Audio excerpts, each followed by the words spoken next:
Hello crafty friends, it's Jess from jesscrafts.com, and today I am here with another 6x6 paper pad tutorial.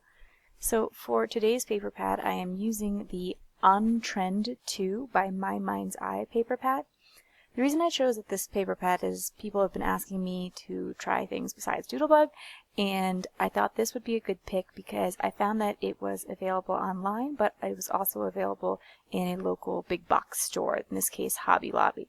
And I thought for those of people who don't, purchase online or want to be able to find something in store and want to see ideas with some more widely available paper pads, as My Mind's Eye is a little bit more commercially available, I thought I'd give it a shot. So here I'm going to flip through the different papers that are in the collection. I liked this collection for a couple reasons. Like, one of the reasons I picked it out from the store because there was a couple different paper pads available, was it has some really pretty like foiling detail, and I thought that that would add something extra to my somewhat simple cards. And it also had these cut-aparts, and I was looking at a couple of the different cut-aparts and thought, well, a few of them will work for cards, not all of them, which is totally fine because then I can turn it over because these are double-sided. And so being that they are double-sided pattern papers, that makes it a little bit easier to use them up, because if you don't like one side, you can use the other side. Something I will note though is the papers with the foiling. You can kind of see the impression, almost like a emboss or deboss on the other side. So you can kind of see the texture of the dots, for example, on the back where there's stripes, or the texture of the pineapples. So that could be a little bit frustrating but you're usually probably going to want to use the foiled side anyway, and I found for the most part that I did. So because this collection only had a handful of sentiments that I could use, I am going to be adding 2 sentiment sets. I find that Create a Smile stamps, which I've used before with 6x6 paper pads, have some great sentiment sets with like general sentiments that work well for my purposes. I donate most of my cards to Cards for Hospitalized Kids, so having thinking of you, sending smiles, hello type of sentiments are great. So the 2 sentiment sets that I'm going to be using from Create a Smile include Just Saying Hello, and I think it's the Best Wishes add-on, Decorated Wishes mixed add-on. So it's a large stamp set. Large sentiment set. I will leave a link to most of the products that I'm using in the video description below in terms of if I can find them or not, because this set seems to be sold out in quite a few places. However, you can of course substitute any similar sentiment set. I liked the large scripty sentiments just because they add a little bit more visual weight, since I don't use a lot of embellishments for the kinds of cards that I'll be making. Now, one of the first steps is to cut apart those cut-aparts. So like when you have a 6x6 piece that has some different design elements in it, trimming those all up so that you can use them. And then I try to pick a handful of usually a little bit more solid papers, but not always, because I'm using a floral for this too. And in this case I picked ones that did not have foiling detail, and I cut those in half and in half again to create these 3x3 squares that I'm going to use as design elements throughout the video. With this particular paper pad, the little strip at the top had to be trimmed off. It had like a space, for hanging it on the rack, and so that was kind of an extra step versus the Doodlepug pads, which I believe don't have that. However, it meant that you didn't have that little sticker glue, whatever you call it, that's at the top of the paper pad. It wasn't on your pattern paper. So, I thought that was in some ways kind of better. So again, I am trimming some 3x3 squares. I think I'm trimming 4 papers worth, so that would give me 4 times 4, because I get 4 out of each paper, 16. And then I'm taking a bunch of the other pattern papers and I'm trimming them to just under an A2 size card. I always like a border on my cards. I like that white border, and so I'm going to factor that in and cut it to 4 by 5 1/4. So here's a bunch of 4 by 5 1/4 pieces of paper. As you see, one of my very first steps is to go to those little cut-aparts and start trying to pair them up with pattern paper. I find that it's better to use those first so that I can get a good matchup with them, rather than going directly to stamps and then finding, oh, I only have these 2 pieces of pattern paper left and they don't match my cut-aparts, since I do want to try to use those as much as possible. I thought that this sentiment was really pretty. I like the little floral detail on the edge, and I wanted to pair it up with something else that was kind of bold, and that's why I went with the flamingos. I think sometimes it can actually be really good to pair 2 bold patterns together, or 2 bold elements, but you can kind of tone them down, as I did there, with something that is a little bit more simplistic. Like I added that stripe. And again, I knew, of course, I wanted to use the hello sentiment. I'm pairing the bold gold dots with that floral and then adding the hello on top of it. And then this pattern paper here was one of my favorites of the whole collection, and so I knew that I wanted to kind of use it as one of my first ones because I wanted to, it really was calling to me. Now, the only thing about these pattern paper pads, and a lot of the pattern paper pads that have been suggested to me, is they're not necessarily like suited for really young children, which is fine because I could make some cards to use on my own, and also cards for hospitalized kids, services kids, I think like 0 to 18 kind of thing. It's not like just for little kids. However, I do think that most of the cards go to young children, so I didn't want too many of my cards to really look like, I don't know, I hope this makes sense, but just like, I don't want them to look like super sophisticated, pretty floral kind of stuff, because I just think that the cute doodlebug mermaids are going to appeal to the kids better. Not to say they won't like these, but just something to think of. So here I am trying something new. It was suggested to me to use ink at the edges of paper to add a little dimension without extra expense or embellishment, etc. And I think that's a great idea, and I used to do that a lot. However, as I was thinking of that idea, I thought of these little mini ink cubes and some techniques that I have done with the Simon Says stamp ink kits, and I did it with the Hero Arts May kit, where they gave you ink cubes in the kits, and basically I swiped ink cubes across white paper to create like a focal point and a pattern to put my little stamps.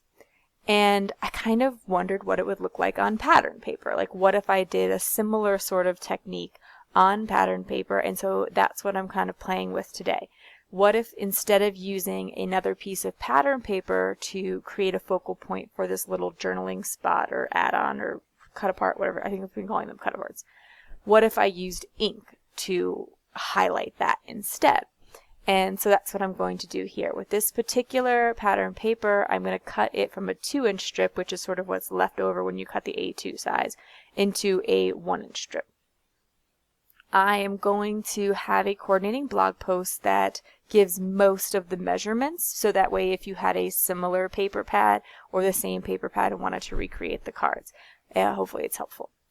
And so here I'm letting that pink background kind of be the focal point, but I also wanted to be able to add a sentiment, and so I have this Sending Smiles sentiment from that stamp set that I mentioned before, and later on in the video you'll see the Just Saying Hello sentiment set that comes up, but it's also from Create a Smile. I just found that not everything not all my little elements could handle those larger sentiments.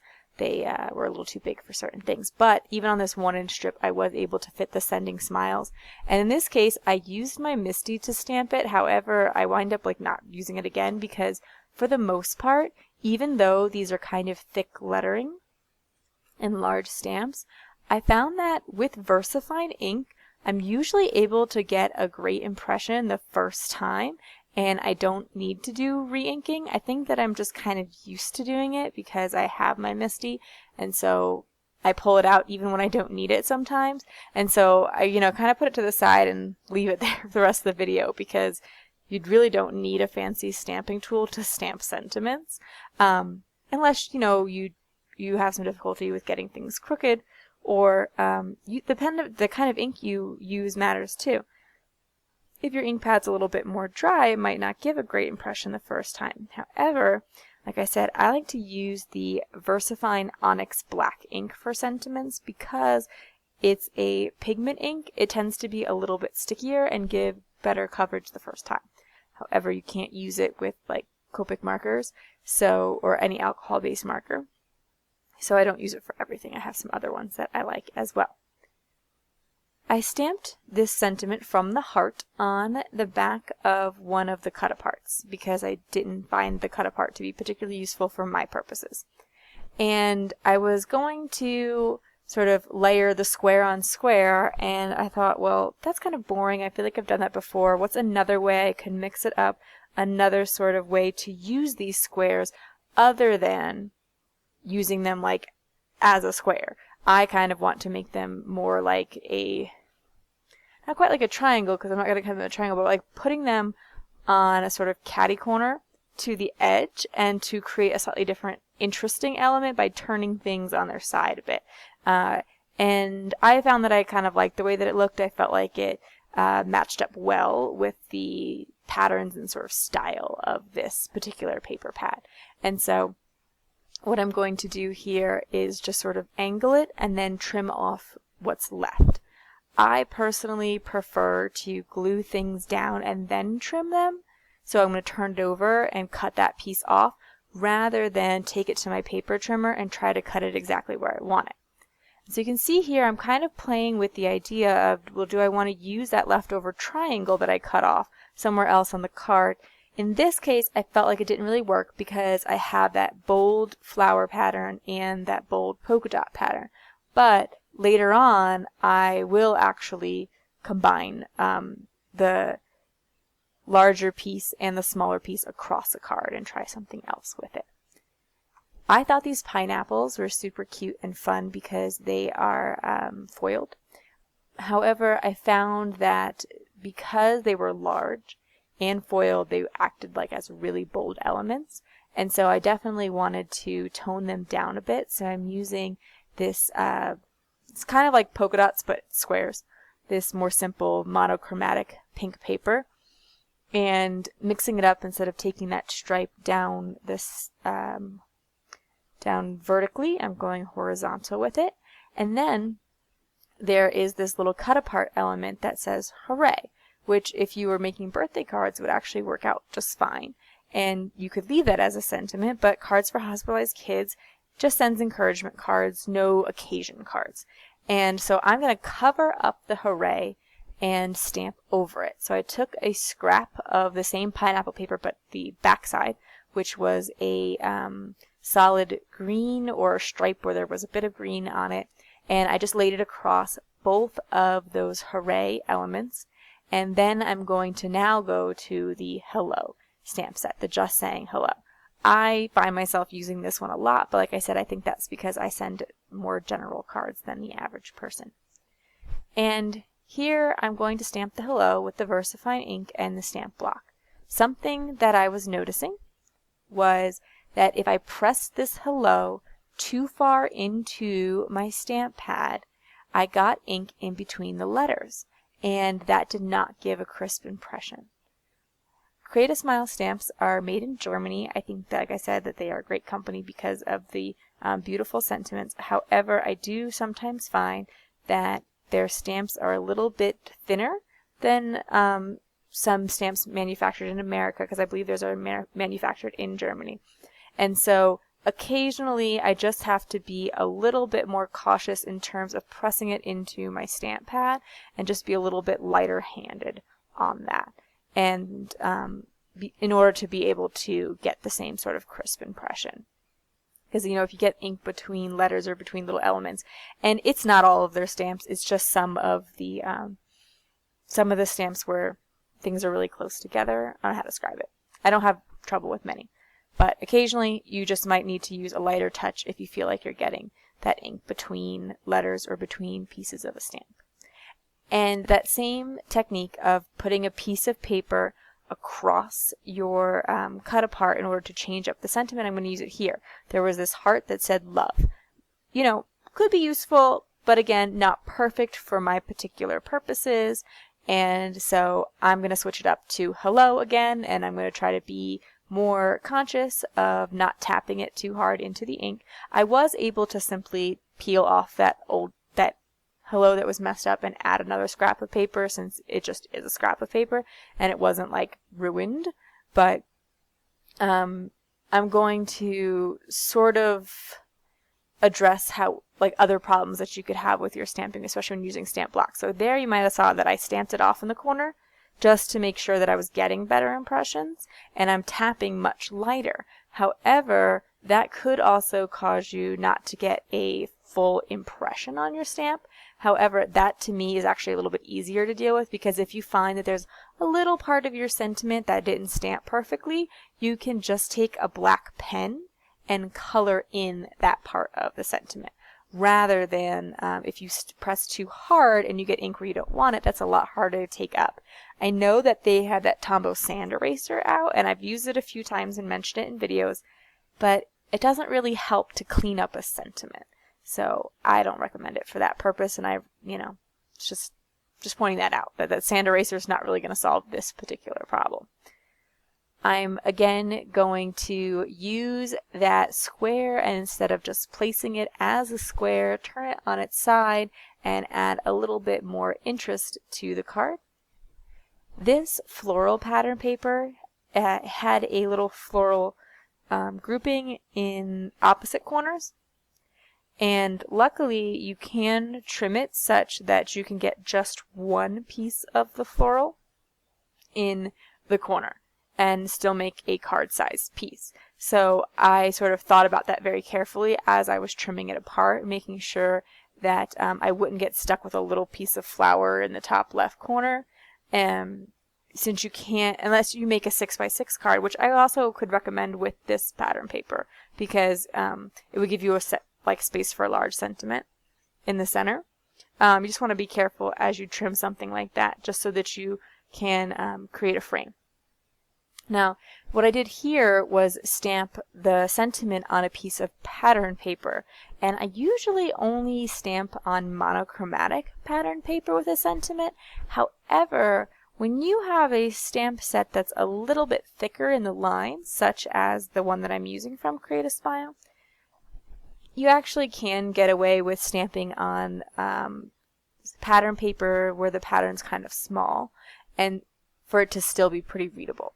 I think you have to be careful about it and know that if you stamp it, you might not love it, but again, the advantage of double-sided paper is you wouldn't have to throw that piece out.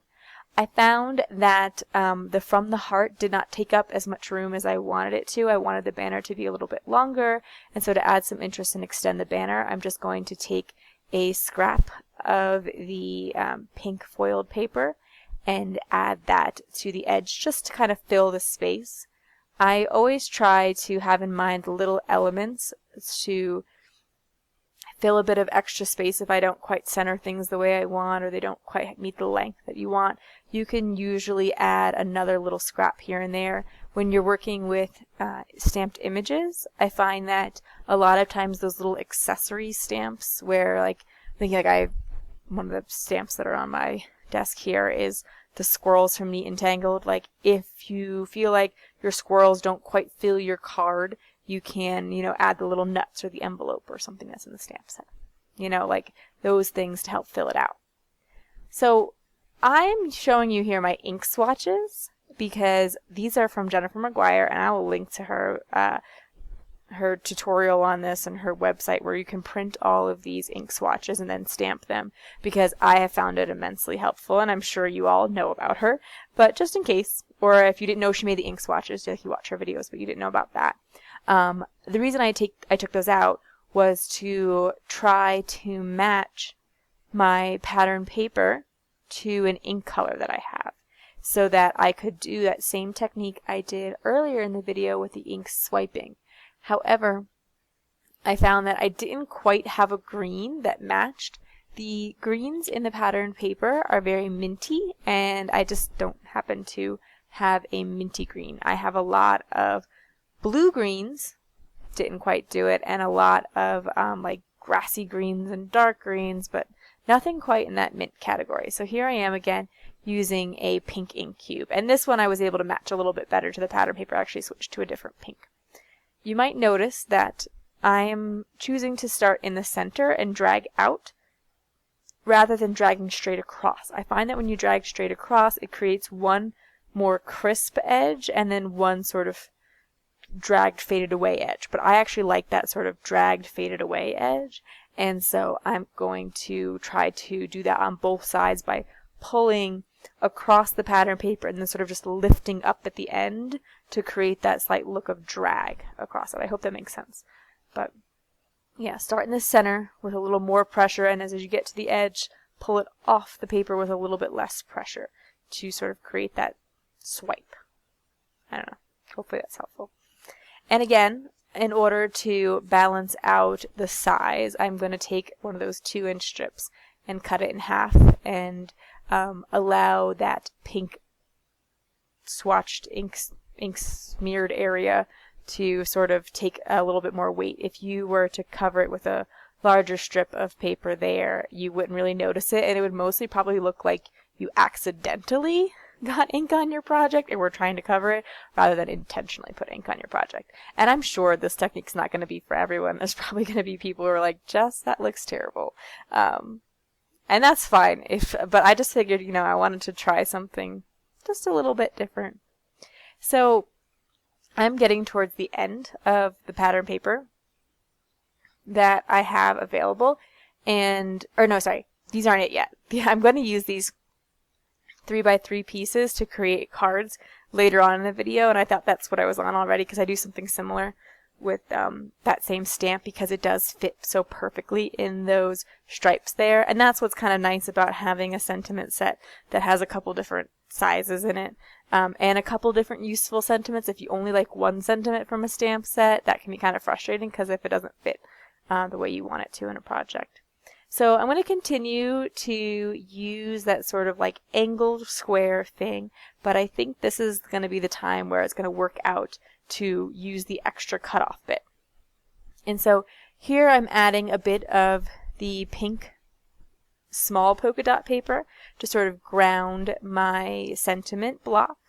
And I thought about cutting it as a banner, but I think that sometimes it's actually better to leave it in that more geometric bit there, especially because I find that this paper pad lends itself to use of shapes because there are so many stripes and circles in it. It has a little bit of a geometric feel, so I'm emphasizing it. And this time, since the square that I'm using and the background paper that I'm using is a little bit more subtle, the polka dot and the stripe, I felt like it was a time where I could take that little extra triangle that is created by cutting off the side after I flip it over, and I could glue it in the opposite corner to add a second sort of element to it. I did play around with trying to add something a little bit extra there because I was thinking, that sort of idea that groupings of odd things tend to look good, and I only had 2 in that instance, the 2 halves of the square, but I found that actually I kind of liked the way it looked in the end.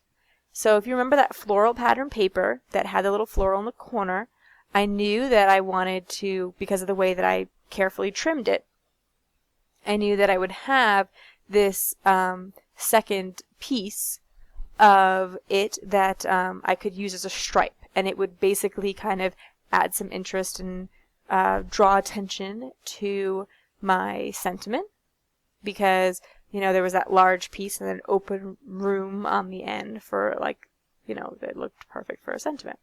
So I thought that I kept that in mind as I trimmed the paper initially, way back at the beginning of the video. And so I knew I was going to automatically make 2 cards with it. But here is where I'm getting towards the end of the pattern paper, and instead of having A2 size pieces, having those 4 by 5 1/4 pieces, I instead have those extra 2-inch strips. If you think about it, you have a 6 by 6 piece of paper, you cut it to 4 by 5 1/4, you're going to get 2 by 6-inch strips. And so that's what I'm making use of right here. And they are 6 inches long as I piece them together. And then I'm trimming it down to that A2 size card and creating 2 very similar cards with that particular floral strip. I find, again, that it's easier to glue things and trim them up than to try to perfectly measure them to all be the same size. At this point in the video, I have a few more of the 2-inch strips, but I have more of the 3 by 3 squares than I thought I was going to. And I'm also pretty limited on terms of mixing patterns at this point. I don't have a lot of choices, so I'm trying to keep that in mind. Also, in order to make an A2 size card, I need 2 coordinating pieces, so it needs to be 2 2-inch strips that I haven't used one of them, because I have used those strips throughout the video. And so I had this pineapple paper left over, but as you see, if you put that stripe or any sort of other pattern paper right down the middle, you can't even tell that it wasn't one piece. And so I like to make use of that quite a bit. And here I'm kind of struggling because I have this bold pineapple paper with this gray and white stripe, which kind of like doesn't entirely go, but again, I'm running out of options, so I'm really trying to make it work. And I have some of those cut aparts left, they're not my favorite. I have some of those 3 by 3 squares, but I'm honestly feeling like none of those 3 by 3 squares look good because a lot of them have those diagonal stripes or the other or horizontal stripes, and I already have stripes going on my pattern paper. So definitely want to, at this, like when you get towards the end, you're going to have to start being more flexible and maybe matching up some patterns that aren't your first choice. But I tend to find that I can usually make it work because these pattern papers are meant to go together, so they do tend to match pretty well. However, if you find that that's not true, this would be the time to pull in some solid colored cardstock and help that sort of round out your kit. Like here I could use some maybe green solid colored paper that would match the green in the pineapples, like pull something directly from the pineapples. But like I said, I'm going to try to make it work. That's kind of what I tend to do with these. So I'm going to use the flamingo, and he says just chillin', which didn't seem like a great sentiment for me, but I paired it with the hello, and I think that works fine. And it's just like the tropical feel of the pineapples and the flamingo sort of work well together. So there I was able to just sort of pull it together. But now, like I said, I'm out of these 2-inch bits, and I have all of these 3-inch squares left. So it's not really enough to make an A2 size card. And something that was mentioned to me in the past in the comments, and I want to take this time to say I love all the comments that you guys leave. You kind of like leave helpful ideas and, you know, suggestions to use in future videos, and I totally appreciate that. So definitely feel free to leave any questions, ideas, or, you know, things you want to see in the future. You know, I don't know. I like seeing the comments. I try to respond to them pretty often. But they said, well, why not take those little extra bits that you have at the end and make tags or like little cards to attach to gifts? And I thought, well, that's brilliant. And so I've kind of started making some tiny cards too. Not necessarily to attach to gifts, but because they accept cards of all sizes at Cards for Hospitalized Kids. So a small hello card with a joke in it is just as good as a large hello size card with a joke in it. Hello sized, not what I meant to say. So here is where I stamped the hello and it didn't turn out perfect, and I'm just taking a black pen and filling in the bits that didn't turn out perfect. You could try to restamp it. They're clear stamps, so that can work. However, I personally find it easier just to go in with a black pen, so that's my personal solution. So at this point, I had the simple hello little tiny cards as per the suggestion of one of my viewers to make those tiny cards. And I had some different pattern papers left over, but they're just little scraps. And I was like, you know, I want to try to add a bit of interest and embellishment to some of these different cards, but I hesitate to use things like buttons or gems, because if these cards do go to small children, they could pull those off and they become a choking hazard. And that's the last thing that I would want. So I try to keep that in mind. And I also had some of these strips left over, and I thought, well, you know, these already have these little 3x3 cards here that I'm making. They already have some stripes on it, so I could kind of emphasize the stripes by adding some of the additional pattern paper across the stripes. And so you saw that's what I just did there. And because those are 3x3 pieces of pattern paper, after I trim them up, I am going to add them to a 3 1/4 by 3 1/4 square inch card. So you want to cut it to 6 1/2 by 3 1/4, fold it in half. So anyway, I punched out all of these little hearts, and I'm going to link to Heart Punch, but if you have heart dies, that works well. I personally made a conscious decision to go out and buy a tiny heart punch, because you can make a lot of them at one time at the same size, whereas if you have only a heart die, you have to like run it through your machine over and over and over and over and over and over again. So the punch is a lot faster. And I remember having all these from the heart sentiments throughout, and so I thought, well, little heart embellishment would really finish those off. And so I'm just looking at I just like made a little pile of hearts from 2 different pink scraps that I had left. And I'm taking my multimedia mat from Ranger, and I'm just gluing them on. So again, these are going to just replace the 3D embellishments that some other people might find to add. I think that using up buttons in a similar way would be a great idea if the people that you're sending them to can handle buttons, which obviously most people can, but like I said, I'd rather just be safe than sorry. It's the same reason that you don't want to use glitter on cards sent to Cards for Hospitalized Kids, because some kids, if they have like a lung disease, they can't breathe in the glitter. And so even though it seems to you, oh, this glitter is not coming off, I don't risk it. Foiling, though, is perfect. So if you like shine, instead of doing glitter, do foil, because foil is not going to bother anyone.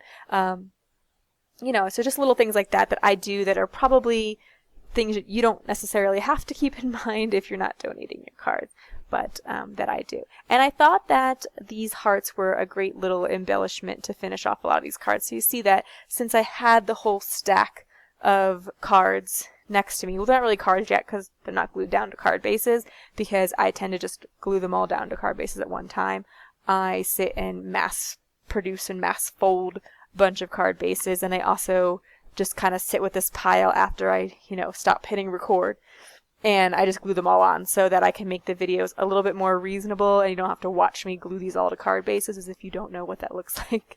And I also thought, you know what, I probably should have sped this up more, because at this point I'm just like gluing hearts for a minute or two, and you kind of get the idea. But I'm hoping that for some people it's helpful to see my thought process as I sort of move the hearts around and think about like, where do they go, which ones does it not make sense for, and not get too worried about using up all of my hearts or adding a heart to every single one, but where there's that little bit of space and kind of that decision-making process. So those are all the cards. If you lost count, I made 25 cards, 21 A2 size cards, and 4 mini 3 1/4 by 3 1/4 size cards. I am going to link to some of the products in the video description below. I'm going to link to my blog post that gives you some of the measurements for the things that I cut. This is the My Mind's Eye on Trend 2 collection. I hope that you liked seeing a different paper pad be done in the same way, used all the way up, similar to the way the doodlebugs are. And if you have any questions or comments, again, please leave them in the in the comments below. Also, in the video description, you'll find links to my different social media, Instagram, Facebook, etc. if you want to follow there, and to my online card class that shows you how to use all of your critter stamps. So I'm sure some of you enjoy critters as well and might like that. And thank you so much for watching. Have an awesome day.